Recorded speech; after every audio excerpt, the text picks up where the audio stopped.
Bread ക്രമ്മിങ് എന്ന concept modern relationships ഭയങ്കര common ആയിട്ട് കേൾക്കും. ഇൻഫാക്റ്റ് ഒരു ഹൗസ് ഹോൾഡ് പേര് പോലെ പലരും ഇന്ന് പറയും ബ്രെഡ് ക്രമ്മിങ് എന്ന് പറയും. ഈ നമ്മൾ വീട്ടിലെ പെറ്റുകളൊക്കെ ഉണ്ടെങ്കിൽ നമുക്ക് കഴിക്കുന്ന ഫുഡിൻ്റെ ഒരു തുള്ളിയൊക്കെ അവർക്ക് നമ്മൾ ഇട്ട് കൊടുക്കും, കഴിച്ചോ കഴിച്ചോ എന്ന് പറഞ്ഞുകൊണ്ട് കൊടുക്കും.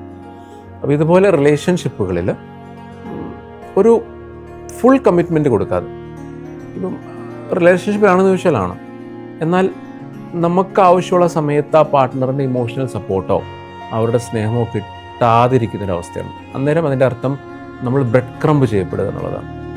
ഇപ്പം പലരും പറയും ഞാൻ നോർമലായിട്ട് നിൽക്കുന്ന സമയത്ത് ആ വ്യക്തി എന്നോട് സംസാരിക്കും, എന്നാൽ ഞാൻ ഡൗൺ ആയി നിൽക്കുന്ന സമയത്ത് ആ വ്യക്തിയോട് ഉണ്ടാവില്ല എന്ന് പറയും. അതുപോലെ ചില റിലേഷൻഷിപ്പ് തിരിച്ചു നടക്കും. ഇതുപോലെ ഞാൻ ഡൗൺ ആയിട്ട് നിൽക്കുന്ന സമയത്ത് ആൾ വന്ന് എന്തെങ്കിലുമൊക്കെ നല്ല വാക്കുകളൊക്കെ പറഞ്ഞ് ഇതുപോലെ എന്നെ ചെറിയ ലെവലിൽ സപ്പോർട്ട് ചെയ്യാൻ നോക്കും. പക്ഷെ അത് കഴിഞ്ഞ് കംപ്ലീറ്റ്ലി എന്നെ ഗോസ്റ്റ് ചെയ്യും. അപ്പോൾ അങ്ങനെ ഒരു ഓൺ ആൻഡ് ഓഫ് മെക്കാനിസത്തിലെ റിലേഷൻ, ഒരു റോളർ കോസ്റ്റർ റൈഡ് പോലെ റിലേഷൻഷിപ്പ് നിൽക്കും എന്നുള്ളതാണ്. ഇത് നമുക്ക് പല റിലേഷൻഷിപ്പിലും കാണാൻ പറ്റും.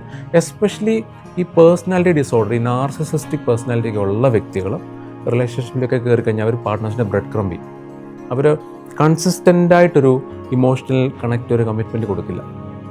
കുറച്ച് സമയത്ത് പാർട്ട്ണർ ഡൗൺ ആയി നിൽക്കുന്ന സമയത്ത് ഒരു തുള്ളി സ്നേഹം ഇച്ചിരി കൊടുക്കും, പിന്നെ ഇവൻച്വലി അവർ വീണ്ടും ബാക്ക് ഔട്ട് ചെയ്യുക, പിന്നെ വീണ്ടും പാർട്ട്ണറിനെ അവർ ടോൺ ചെയ്യുകയും ഐസൊലേറ്റ് ചെയ്യുകയും ചെയ്യും. ഇത് നമ്മൾ ബ്രെഡ് ക്രംബിങ് എന്ന് പറയും.